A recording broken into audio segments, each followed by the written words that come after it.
তার বিরুদ্ধে অভিযোগ হলো যে সে ফ্যাসিস্টের একজন অন্যতম সহযোগী।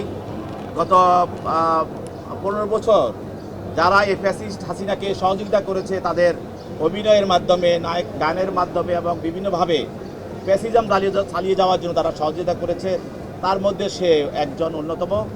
এবং এও জানেন যে বৈষম্যবিরোধী ছাত্র আন্দোলনের সময় যেসব নায়ক নায়িকা এবং নর্তকী এবং যারা বিভিন্ন ধরনের পেশার সঙ্গে জড়িত, যারা এটার সঙ্গে যারা ছিল, তারা যারা হাসিনার পক্ষে কাজ করেছে তাদের মধ্যেও ছিল, তাদের সঙ্গেও তার সম্পর্ক এবং সেই ছিল ফারিয়া। তো আজকে আমরা বলেছি যে এই ফ্যাসিস্ট হাসিনাকে বিভিন্নভাবে সহযোগিতা করেছে মানুষ।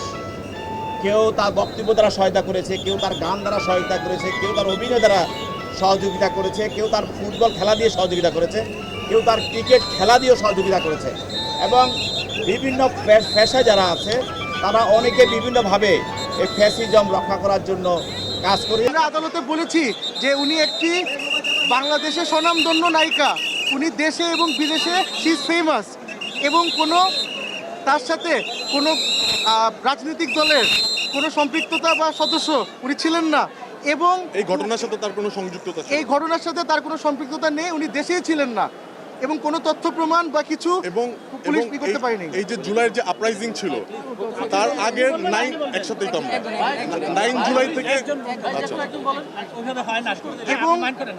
এবং সবচেয়ে গুরুত্বপূর্ণ কথা হচ্ছে যে আমার মক্কেল উনি দেশেই ছিলেন না, এবং তার ফেসবুকে আপনি যদি দেখবেন সপক্ষে বেশ কিছু পোস্ট আছে এই বিপ্লবের সপক্ষে। এই তো সব কিছু মিলে আমরা আশা প্রার্থী যে সামনের হিয়ারিংয়ে কোর্ট আমাদের দিকে সহায় হবে।